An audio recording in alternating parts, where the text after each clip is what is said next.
नमस्कार दोस्तों, government exam info में आपका स्वागत है। आई होप आपकी तैयारी बढ़िया चल रही होगी उत्तराखंड पशुधन प्रसार अधिकारी के लिए। और आज का जो हमारा वीडियो है वो उत्तराखंड पशुधन प्रसार अधिकारी भाग 5 है, जिसमें कि हम कुछ इंपॉर्टेंट क्वेश्चंस को डिस्कस करेंगे। लगभग हम 35 से 40 क्वेश्चंस को डिस्कस करने वाले हैं, तो वीडियो में बने रहिएगा। और अगर आप चैनल पर नए हैं तो सब्सक्राइब जरूर कर ले और पास में बेल आइकन को भी ज़रूर प्रेस कर ले, ताकि जब भी ऐसी कोई नई वीडियो अपलोड हो तो उसकी नोटिफिकेशन और उसकी जानकारी आपको मिल जाए। तो चलिए शुरू करते हैं वीडियो को। तो आज का हमारा पहला क्वेश्चन है, हीमोग्लोबिन का ऑक्सीजन पृथक्करण वक्र है। ये क्वेश्चन काफ़ी इंपॉर्टेंट है क्योंकि ये प्रीवियस ईयर में भी आ चुका है और कई और एग्ज़ाम में भी ये क्वेश्चन पूछा गया है। तो जिसने भी बायोलॉजी पढ़ी होगी तो उनको इसका आंसर पता होगा। हीमोग्लोबिन का ऑक्सीजन पृथक्करण वक्र क्या है, यानी कि जो हीमोग्लोबिन का डीऑक्सीनेशन कर्व होता है वो कैसा होता है। तो यहाँ पर ऑप्शन दिए हुए हैं, पैराबोलिक यानी कि परवलयाकार, हाइपरबोलिक या फिर स्ट्रेट रैखिक या फिर सिग्मॉइड। तो आपको बताना है हीमोग्लोबिन का डीऑक्सीनेशन कर्व कैसा होता है। तो मैं आपको बता देता हूँ, यहाँ पर राइट आंसर इसका पैराबोलिक होता है हीमोग्लोबिन का डीऑक्सीनेशन कर्व। अब ये जो हीमोग्लोबिन है, यानी कि इसे हिंदी में कहते हैं रुधिर वर्णिका, ये आरबीसी और कुछ टिश्यूज़ में पाया जाने वाला आयरन युक्त ऑक्सीजन का परिवहन करने वाला एक धातु प्रोटीन होता है। तो हीमोग्लोबिन का ऑक्सीजन पृथक्करण कर्व जो होता है वो परवलयाकार होता है। और ये काफ़ी इंपॉर्टेंट क्वेश्चन है क्योंकि ये पूछा जा चुका है और दोबारा ये रिपीट हो सकता है। अगला क्वेश्चन देखिए, अगेन ये काफ़ी इंपॉर्टेंट क्वेश्चन है। सील के फ्लिपर्स, चमगादड़ के पंख और घोड़ों व मनुष्य के अग्रपाद किसके उदाहरण हैं। तो यहाँ पर ऑप्शंस है, समवृत्तीय अंग, समजातीय अंग, अवशेष अंग या फिर ऑर्थोलॉन्गास अंग। तो आपको इसका आंसर बताना है। तो इसका जो राइट आंसर है वो है सजातीय अंगों का उदाहरण होता है सील के फ्लिपर्स, चमगादड़ के पंख, घोड़ों व मनुष्य के अग्रपाद। तो ये जो सजातीय अंग होता है इसे इंग्लिश में कहते हैं होमोलोगस ऑर्गन्स। तो ये जो इसकी जो पहचान है वो है उत्पत्ति और संरचना में ये सामान्य कार्य समान होते हैं, लेकिन इनके कार्य डिफरेंट हो सकते हैं, यानी कि अलग अलग हो सकते हैं। जैसे कि जो चमगादड़ हैं इनमें पंख होते हैं या पक्षी में पंख पाए जाते हैं, जबकि घोड़ों में अग्रपाद होते हैं, लेकिन इनके दोनों के कार्य अलग अलग होते हैं। तो ये होता है इसका उदाहरण यहाँ पर कि समजातीय अंग क्या होते हैं। तो सील के फ्लिपर्स, चमगादड़ के पंख व घोड़ों व मनुष्य के अग्रपाद किसके उदाहरण है। तो होमोलोगस ऑर्गन्स के, यानी कि सजातीय अंगों के। हमारा अगला क्वेश्चन है यहाँ पर, गंदे जल को साफ करने की जैविक विधि को क्या कहते हैं। पहला ऑप्शन है जैव प्रतिस्थापन, जैव आवर्धन, जैव शोषण या फिर जैव पुनः उपचार। तो गंदे जल को साफ करने की जैविक विधि को कहते हैं जैव पुनः उपचार। तो बेसिकली जैव पुनः उपचार में जीवाणुओं और उसके एंजाइम्स का उपयोग किया जाता है किसी भी पदार्थ या फिर पर्यावरण को उसके मूल रूप में लाने के लिए। तो इसी तरह गंदे जल को साफ करने की जो जैविक विधि होती है वो है जैव पुनः उपचार। तो ये भी इम्पॉर्टेंट क्वेश्चन है। जैव पुनः उपचार जैविक विधि होती है गंदे जल को साफ करने की। तो ये याद रखिए आप, ऑप्शन 4 इसका राइट आंसर है। चलिए अगला क्वेश्चन देखते हैं यहाँ पर। तो अगला हमारा क्वेश्चन है, उच्च रक्तचाप की अवस्था को क्या कहते हैं। तो यहाँ पर ये 4 ऑप्शन दिए हुए हैं, हाइपोटेंशन, पक्षाघात, हाइपरटेंशन या फिर इनमें से कोई नहीं। तो उच्च रक्तचाप की अवस्था को कहते हैं हाइपरटेंशन। तो हाइपरटेंशन या फिर उच्च रक्तचाप, जिसे कभी कभी हम धमनी का उच्च रक्तचाप भी कहते हैं। तो इसमें क्या होता है कि जो धमनियां हैं उसमें रक्त का जो प्रेशर है, यानी कि जो दबाव है वो बढ़ जाता है, और दबाव बढ़ने के कारण रक्त की धमनियों में जो ब्लड का सर्कुलेशन है उसे बनाए रखने के लिए जो हार्ट है, हमारा हृदय है, उसे अधिक कार्य करने की आवश्यकता पड़ती है। और इसी अवस्था को कहते हैं हाइपरटेंशन या फिर उच्च रक्तचाप या फिर धमनी का उच्च रक्तचाप। तो उच्च रक्तचाप की अवस्था को क्या कहते हैं। तो इसका right answer option c, hypertension. अगला क्वेश्चन देखिए, ये काफ़ी इंपॉर्टेंट क्वेश्चन है।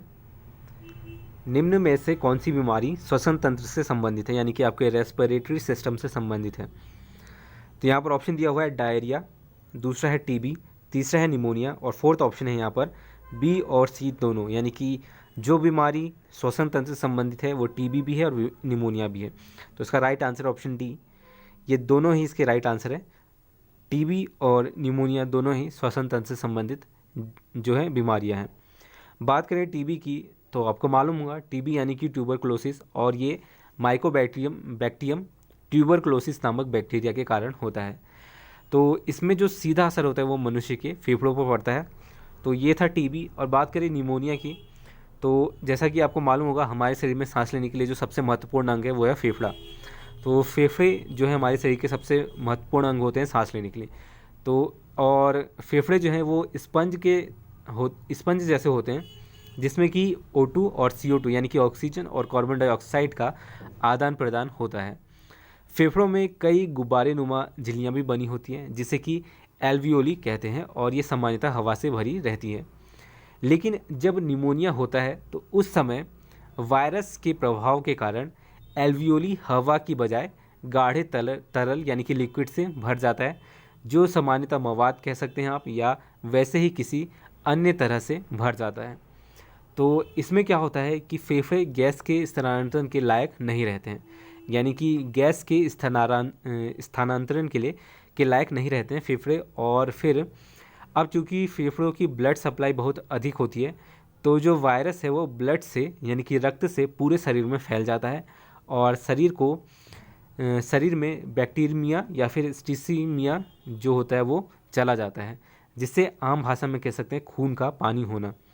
तो ये होता है निमोनिया, जिसमें कि जो यहाँ पर एल्वियोली है यानी कि गुब्बारे नुमा झिल्लियाँ होती हैं, उसमें हवा के बजाय मवाद या कह सकते हैं इसी तरह का कोई तरल भर जाता है वायरस के कारण। तो निम्न में से कौन सी बीमारी श्वसन तंत्र से संबंधित है, तो इसका राइट आंसर है टीबी और निमोनिया दोनों ही इसका राइट आंसर है। तो ऑप्शन डी इसका आंसर होगा। बी और सी दोनों ही श्वसन तंत्र से संबंधित बीमारियां हैं। अगला क्वेश्चन है, मनुष्य में प्रमुख श्वसन अंग क्या है। पहला ऑप्शन है फेफड़ा, दूसरा है नाक, तीसरा है ट्रेफिया और फोर्थ ऑप्शन है यहाँ पर क्लो। तो इसका राइट आंसर है फेफड़ा। तो मनुष्य में मुख्य श्वसन अंग होता है फेफड़ा, ऑप्शन ए इसका राइट आंसर है। अगला क्वेश्चन देखिए, छाये में पनपने वाले पौधों को क्या कहते हैं, यानी कि शेड में यानी कि छाये में पनपने वाले पौधों को क्या कहते हैं। पहला है हेलियोफाइट्स, दूसरा ऑप्शन है थियोफाइट्स, तीसरा है सियोकाइट्स या फिर इनमें से कोई नहीं। तो इसका राइट आंसर है सियोकाइट्स, यानी कि जो छाया में पनपने वाले पौधे हैं उसे कहते हैं सियोकाइट्स, यानी कि इन पौधों को उगने के लिए छायादार माहौल की आवश्यकता होती है। तो ऑप्शन सी इसका राइट आंसर है सियोकाइट्स। अगला क्वेश्चन देखिए, वायुमंडल में सामान्यतः जो कार्बन डाइऑक्साइड है वो कितनी मात्रा में पाया जाता है। तो ये क्वेश्चन है हमारा। पहला ऑप्शन है 78%, दूसरा है 21%, थर्ड ऑप्शन है यहाँ पर 4% या फिर 0.03%। तो वायुमंडल में जो सामान्यतः CO2 पाया जाता है वो पाया जाता है 0.03%, यानी कि 0.03% यहाँ पर वायुमंडल में सामान्यतः पाया जाता है। ये कभी कभी थोड़ा बढ़ जाता है, तो ये 0.04% तक चला जाता है। तो एवरेज की बात करें तो यहाँ पर ऑप्शन डी इसका राइट आंसर है। 0.03% वायुमंडल में सामान्यतः CO2 पाया जाता है। तो ऑप्शन डी इसका राइट आंसर है। अगला क्वेश्चन है, गोबर छत्ता किसके अंतर्गत आता है। तो पहला ऑप्शन है परजीवी, दूसरा है स्वपोषी, तीसरा है मृतजीवी या फिर परासरणी। तो गोबर छत्ता किसके अंतर्गत आता है, मृतजीवी के, यानी कि ये मृत जैविक पदार्थ या फिर वनस्पतियों से अपना भोजन ग्रहण करते हैं और इन्हीं पर ये उगते हैं। तो इसका राइट आंसर है मृतजीवी। गोबर छत्ता किसके अंतर्गत आता है, तो मृतजीवी के अंतर्गत आता है। तो ऑप्शन सी इसका राइट आंसर है। चलिए अगला क्वेश्चन देखते हैं। तो अगला क्वेश्चन है यहाँ पर, प्रक्रम के अंतर्गत कौन आता है। पोषण, उत्सर्जन, श्वसन या फिर ये सभी। तो जो प्रक्रम है उसमें ये तीनों ही चीज़ आती हैं, यानी कि पोषण, उत्सर्जन और श्वसन। तो इसका राइट आंसर होगा ऑप्शन डी। तो प्रक्रम के अंतर्गत ये तीनों ही चीज़ आते हैं, तो इसीलिए इसका राइट आंसर ऑप्शन डी सभी। अगला क्वेश्चन देखते हैं, ये भी काफ़ी इंपॉर्टेंट क्वेश्चन है यहाँ पर। वाइपर सर्प अपने समतापी शिकार का पता कैसे लगाता है? पहला ऑप्शन है ताप विकिरण या फिर कहें कि थर्मल रेडिएशन से, दूसरा है ध्वनि से, तीसरा है गंध से, या फिर चलन यानी कि चाल द्वारा। तो जो वाइपर सर्प होता है वो अपने समतापी शिकार का जो पता लगाता है वो होता है थर्मल रेडिएशन से यानी कि ताप विकिरण से। और जो पदार्थ या फिर कहें कि जीव परम शून्य से अधिक ताप पर रहता है वो जो है थर्मल रेडिएशन उत्पन्न करता है। तो इसी के कारण जो वाइपर सर्प है वो अपने शिकार का पता लगा लेता है, समतापी शिकार का पता लगा लेता है, जैसे कि चूहा। तो इसका राइट आंसर है ताप विकिरण या फिर इसे कह सकते हैं थर्मल रेडिएशन। तो ऑप्शन फर्स्ट इसका राइट आंसर है और ये काफ़ी इंपॉर्टेंट क्वेश्चन है। अगला क्वेश्चन देखिए, मनुष्य के शरीर में सबसे प्रचुर मात्रा में पाए जाने वाला प्रोटीन कौन सा है? तो यहाँ पर कुछ प्रोटीन्स के उदाहरण दिए गए हैं। पहला है कोलेजन, दूसरा है ग्लोबुलिन, इज़राटिन या फिर कैरोटीन। तो जो मनुष्य के शरीर में सबसे प्रचुर मात्रा में पाया जाने वाला प्रोटीन है वो है कोलेजन। तो ऑप्शन फर्स्ट इसका राइट आंसर है। और ये जो प्रोटीन है ये स्तनपाइयों में प्रचुर मात्रा में पाया जाने वाला प्रोटीन है। और ये प्रोटीन समग्र शरीर के प्रोटीन की जो सामग्री है उसका लगभग 25% से 35% अंश ये बनाता है कोलेजन प्रोटीन। तो जो मनुष्य का शरीर है उसमें जो सबसे अधिक प्रचुर मात्रा में पाया जाने वाला प्रोटीन है वो है कोलेजन। तो ऑप्शन फर्स्ट इसका राइट आंसर है और ये काफ़ी इंपॉर्टेंट क्वेश्चन है। तो इसका राइट आंसर है कोलेजन। अगला क्वेश्चन है फोबिया सेंट्रोलिस ज्ञात कर लेता है। सेंट्रोलिस यानी कि ज्ञानेंद्री। तो फोबिया ज्ञानेंद्रियों से ज्ञात कर लेता है धुंधला प्रकाश, रंगीन व धुंधला प्रकाश, विसरित प्रकाश या फिर अविसरित प्रकाश। तो फोबिया सेंट्रोलिस से रंगीन व धुंधला प्रकाश ज्ञात कर लेता है। तो ऑप्शन सेकंड इसका राइट आंसर है, सेंट्रोलिस यानी कि ज्ञानेंद्रियों से। तो ऑप्शन सेकंड रंगीन व धुंधला प्रकाश फोबिया सेंट्रोलिस ज्ञात कर लेता है।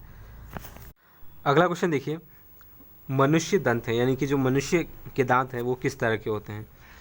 यहाँ पर कुछ ऑप्शन दिए गए हैं जैसे कि अग्रदंती, सर्वदंती, अग्रदंती और फोर्थ ऑप्शन है विषम दंती व द्विबार दंती। तो जो मनुष्य के दांत होते हैं वो होते हैं विषम दंती व द्विबार दंती।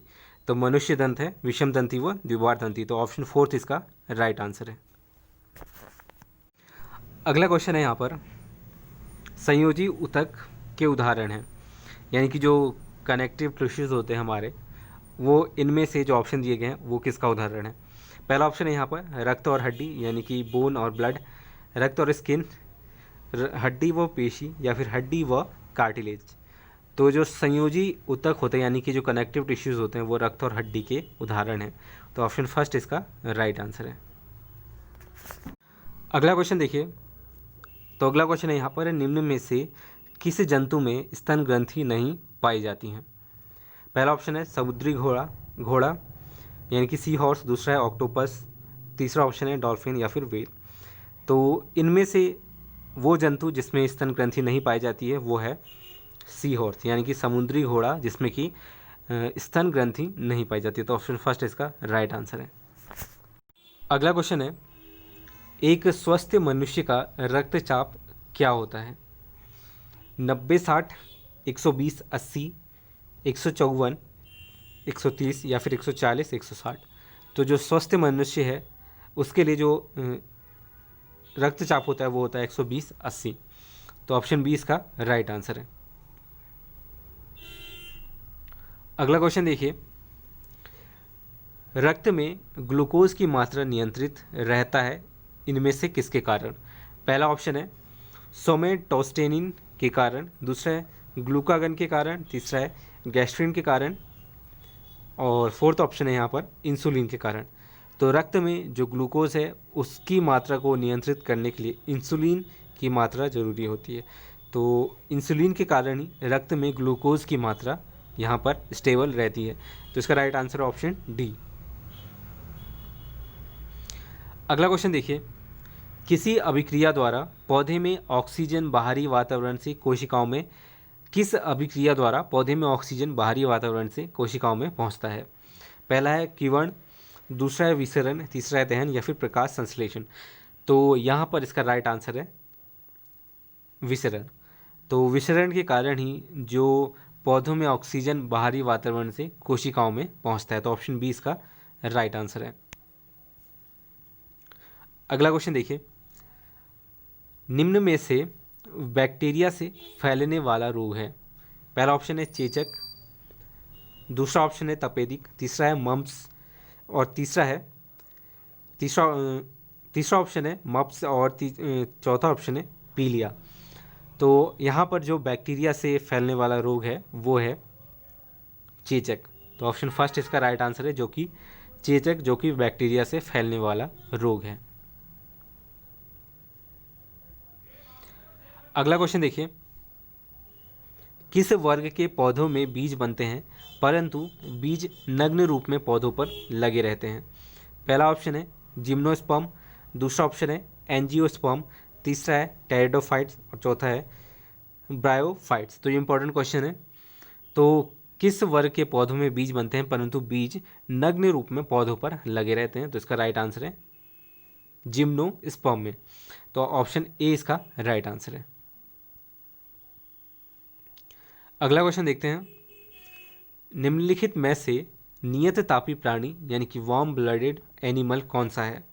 पहला ऑप्शन है सार्क, दूसरा है सांप, तीसरा ऑप्शन है चमगादड़, फोर्थ ऑप्शन है छिपकली।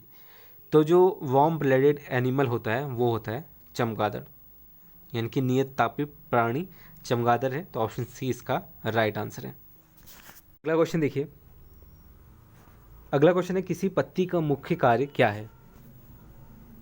पहला ऑप्शन है भोजन तैयार करना, दूसरा है बीमारी से बचना, तीसरा ऑप्शन है पादपों का सहारा लेना या फिर पादपों को उचित आकार देना। तो आप सभी को मालूम होगा इसका आंसर, भोजन तैयार करना किसी पत्ती का मुख्य कार्य होता है पौधों में।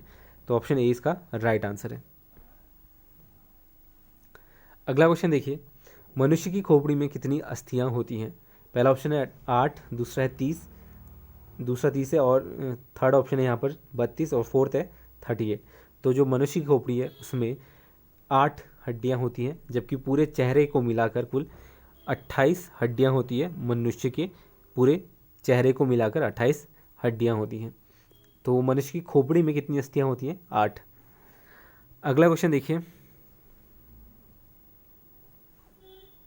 तो अगला क्वेश्चन है खाना बनाने के लिए हरे पौधे निम्न में से किसका प्रयोग करते हैं? पहला है CO2 का, दूसरा है सूर्य के प्रकाश का, तीसरा है जल का या फिर सभी। तो आपको मालूम होगा CO2 का भी यूज़ होता है इसमें, सूर्य के प्रकाश का भी यूज़ होता है और जल का भी यूज़ किया जाता है, यानी कि इसका राइट आंसर है ऑप्शन डी। तो उपरोक्त सभी इन तीनों ही चीज़ों का इस्तेमाल होता है पौधे के खाना बनाने में। तो ऑप्शन डी इसका राइट आंसर है। अगला क्वेश्चन देखते हैं, रक्त में लाल रंग निम्न में से किसके कारण होता है? पहला ऑप्शन है प्लाज्मा, दूसरा है हीमोग्लोबिन, तीसरा है RBC यानी कि लाल रक्त कणिका कोशिकाएं। अगला क्वेश्चन है WBC यानी कि वाइट ब्लड सेल्स यानी कि WBC। तो इन चारों में से रक्त का जो लाल रंग होता है वो होता है हीमोग्लोबिन के कारण। तो ऑप्शन बी इसका राइट आंसर है। अगला क्वेश्चन देखिए, अमरबेल का एक उदाहरण है स्वपोषी, परजीवी, मृत पोषित या फिर होस्ट। तो अमरबेल यानी कि कसकटा जो है वो एक परजीवी का उदाहरण है, और परजीवी एक प्रकार की ये जो है अमरबेल एक प्रकार की जो लता है वो होता है, और ये परजीवी का उदाहरण होता है। तो अमरबेल यानी कि कसकटा किसका उदाहरण है? परजीवी का। तो ऑप्शन बी इसका राइट आंसर है। अगला क्वेश्चन देखिए, एंटीजन या फिर प्रतिजन एक ऐसा पदार्थ है जो शरीर के तापमान को कम करता है, हानिकारक जीवाणुओं को नष्ट करता है, प्रतिरक्षी के निर्माण को बढ़ावा देता है या फिर विष से बचाव के लिए प्रयोग में लाया जाता है। तो जो एंटीजन्स होते हैं वो प्रतिरक्षी के निर्माण को बढ़ावा देते हैं। तो ऑप्शन सी इसका राइट आंसर है। अगला क्वेश्चन देखिए, घटपर्णी जिसे कि पिचर प्लांट भी कहते हैं के निम्नलिखित भागों में से कौन सा एक घट में रूपांतरित होता है? पहला स्तंभ, दूसरा पत्ता, तीसरा अनुपर्ण या फिर पर्ण वृंत। तो जो एक घट के रूप में रूपांतरित होता है वो है अनुपर्ण। बात करें इस प्लांट की तो ये एक कीटभक्षी पौधा होता है और ये मुख्य रूप से दलदली और अधिक नम जगहों पर पाया जाता है। और अनुपर्ण की बात करें तो ये एक खोखली नली है जो कि इस पौधे के चारों ओर तने पर लिपटी हुई होती है। तो घटपर्णी प्लांट के निम्नलिखित भागों में से कौन सा एक घट के रूप में रूपांतरित होता है? तो इसका राइट आंसर है अनुपर्ण। अगला क्वेश्चन है, अमीबा निम्न में से किसकी मदद से भोजन ग्रहण करता है? सिलिया, टेंटिकल्स, पादाव या फिर इसे कहते हैं स्यूडोपोडिया, मुख्य गुहा यानी कि बकल, कैविटी। तो इसका जो राइट आंसर वो है स्यूडोपोडिया, यानी कि पादाव की वजह से अपना भोजन ग्रहण कर पाता है। तो आपको मालूम हो अमीबा का कुछ इस तरह का आकार होता है और ये बीच में इसका सेल रहता है, तो और ये होते हैं पादाव और इसी से ये अपना भोजन ग्रहण करता है। अगला क्वेश्चन है, कॉर्क निम्नलिखित में से किस पेड़ से प्राप्त किया जाता है? पहला है डेलबर्जिया, दूसरा है सीड्राई, तीसरा है क्वार्क्स और फोर्थ है आर्जीमोन। तो इसका जो राइट आंसर है वो है क्वार्क्स। ऑप्शन सी इसका राइट आंसर है। क्वार्क निम्नलिखित में से किस पेड़ से प्राप्त किया जाता है? तो इसको कह सकते हैं क्वार्क्स। तो ऑप्शन सी इसका राइट आंसर है। अगला क्वेश्चन देखिए, डेलबर्जिया जाति निम्नलिखित में से किस एक से संबंधित है? पहला है काजू, दूसरा है कॉफ़ी, तीसरा है चाय और फोर्थ ऑप्शन है यहाँ पर शीशम। तो जो डेलबर्जिया प्रजाति है वो शीशम की प्रजाति से संबंधित है और तो इसका राइट आंसर है शीशम। तो ऑप्शन डी इसका राइट आंसर है। अगला क्वेश्चन देखिए, एन्सेफेलाइटिस का कारक होता है? तो पहला ऑप्शन है जीवाणु के कारण होता है, दूसरा है विषाणु के कारण, तीसरा है प्रोटोजोआ के कारण या फिर फफूंद के कारण एन्सेफेलाइटिस होता है। तो इसका जो राइट आंसर है वो है विषाणु। तो विषाणु की वजह से ही एन्सेफेलाइटिस का होता है। तो ऑप्शन बी इसका राइट आंसर है। इस तरह के क्वेश्चन भी पूछे जाते हैं जिसमें आपको चूज़ करना पड़ता है कि कौन सा जो पेयर है वो सही है। निम्नलिखित युग्मों में से कौन सा सम्मिलित नहीं है, यानी कि कौन सा करेक्ट नहीं है यहाँ पर? तो पहला ऑप्शन देखिए थायमिन यानी कि बेरी, ये बिल्कुल सही है। दूसरा है विटामिन डी, इससे सूखा रोग होता है, ये भी सही है। विटामिन के, अंधापन, ये गलत है। तो इसका राइट आंसर होगा ऑप्शन सी। तो यहाँ पर क्वेश्चन दिया है कि युग्म में से कौन सा सम्मिलित नहीं है, तो यहाँ पर है विटामिन के की वजह से ब्लाइंडनेस नहीं होता है, तो ये इसका राइट आंसर है। और इसके अलावा है नियासिन, इसके कारण पेलेग्रा होता है, तो ये भी सही है। अगला क्वेश्चन देखिए, पीयूष ग्रंथि शरीर में किस स्थान पर स्थित होती है? हृदय के आधार में, मस्तिष्क के आधार में, गर्दन में या फिर उदर में? तो पीयूष ग्रंथि इसे कहते हैं पिट्यूटरी ग्लैंड, जो कि मस्तिष्क के आधार में होता है और ये मटर के आकार के साइज़ का होता है। तो इसका राइट आंसर है मस्तिष्क के आधार में होता है। और इसके अलावा इस ग्रंथि के वजन की बात करें तो ये 0.6 ग्राम के आसपास रहता है और ये एक अंतःस्रावी ग्रंथि है। तो ये भी इम्पोर्टेंट बन जाता है कि अगर आपसे पूछा जाए कि अंतःस्रावी ग्रंथि का उदाहरण है तो इसका राइट आंसर होगा। अगर आपको ऑप्शन में दिया जाता है तो मस्तिष्क के आधार में जो रहता है ग्लैंड, पिट्यूटरी ग्लैंड यानी कि पीयूष ग्रंथि, ये एक अंतःस्रावी ग्रंथि होता है। अगला क्वेश्चन देखिए, जीवाणु की खोज सर्वप्रथम किसने की थी? पहला ऑप्शन है Robert Koch, Louis Pasteur, Leeuwenhoek या फिर रॉबर्ट हुक ने। तो जो जीवाणु की खोज की थी वो की थी ल्यूवेनहॉक ने। इनका पूरा नाम था एंटोन वॉन ल्यूवेनहॉक और ये एक डच जीव वैज्ञानिक थे। तो ये काफ़ी इंपॉर्टेंट क्वेश्चन है। इस तरह के क्वेश्चन भी पूछ लिए जाते हैं साइंटिस्ट से रिलेटेड जिन्होंने किसी तरह के विशेष खोज की होती है। तो जीवाणु की खोज जो सबसे पहले की थी वो की थी ल्यूवेनहॉक, एंटोन वॉन ल्यूवेनहॉक ने। अगला क्वेश्चन है, हार्मोन शब्द का नामकरण किसने किया था? पहला ऑप्शन है रॉबर्ट, दूसरा ऑरस्तु, तीसरा बेलिसिस और स्टार्लिंग या फिर ब्राउन पोर्टर। तो जो नामकरण किया गया था और इन्हीं के द्वारा ये खोज भी किया गया था। इसका राइट आंसर है बैलिसिस और स्टार्लिंग। तो ब्रिटिश फिजिशियन हैं ये, बैलिसिस ब्रिटिश फिजिशियन थे, बैलिसिस और स्टार्लिंग। और इन्होंने जो हार्मोन की खोज की थी वो की थी 31 मार्च 1905 में। तो 31 मार्च 1905 को हार्मोन की खोज की थी और हार्मोन इन्होंने इसका नाम दिया था। तो ऑप्शन सी इसका राइट आंसर है बैलिसिस और स्टार्लिंग। अगला क्वेश्चन है बॉटनी शब्द की उत्पत्ति किस भाषा के शब्द से हुई है? पहला ऑप्शन है ग्रीक, दूसरा है लैटिन, तीसरा है जर्मन या फिर रूसी। तो जो बॉटनी शब्द की उत्पत्ति हुई है वो है ग्रीक से। अगला क्वेश्चन है गाय की कौन सी विदेशी नस्ल सर्वाधिक दूध देती है? पहला है गिर गाय, दूसरा हाईलैंड, तीसरा जर्सी कैटल या फिर हॉलिस्टीन फ्रीजियन। तो इसका राइट आंसर है हॉलिस्टीन फ्रीजियन, जो कि सर्वाधिक दूध देने वाली विदेशी नस्ल की गाय है और ये उत्तरी जर्मनी के डच प्रांतों में उत्पन्न होने वाली एक नस्ल है। बात करें वैज्ञानिक नाम की तो यह नाम याद रखिएगा आप, बॉस टॉरस। तो ये वैज्ञानिक नाम है हॉलिस्टीन फ्रीजियन का। तो बॉस टॉरस वैज्ञानिक नाम है हॉलिस्टीन फ्रीजियन का और ये सबसे अधिक विदेशी नस्ल की दूध देने वाली गाय है। अगला क्वेश्चन है मृदा में धान की पैदावार बढ़ाने वाला मुक्त जीवी जीवाणु कौन सा है? तो यहाँ पर ऑप्शन दिए हुए हैं एनाबीना, दूसरा है बैसिलस, दूसरा ऑप्शन है बैसिलस, तीसरा है कोगस और जो चौथा ऑप्शन है वो है यूक्लोरेला।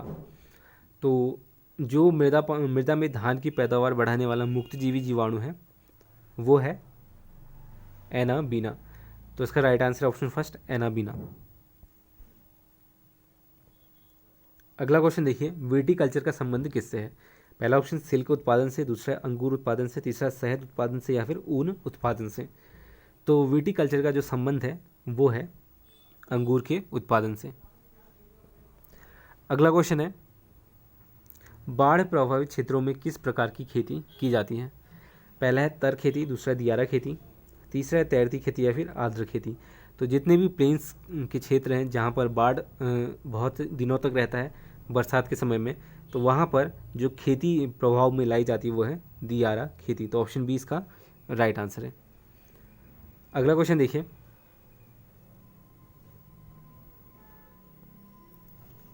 नाइट्रोजन स्थिरीकरण में लैग हीमोग्लोबिन का क्या कार्य है?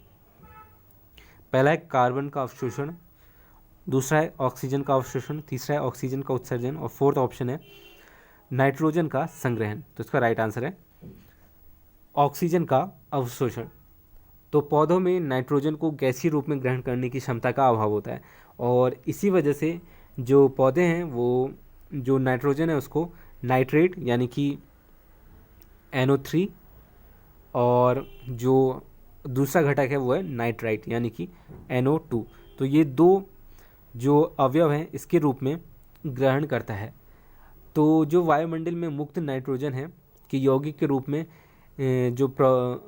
ये परिवर्तित करने की प्रक्रिया है, इसी को कहते हैं नाइट्रोजन का स्थिरीकरण।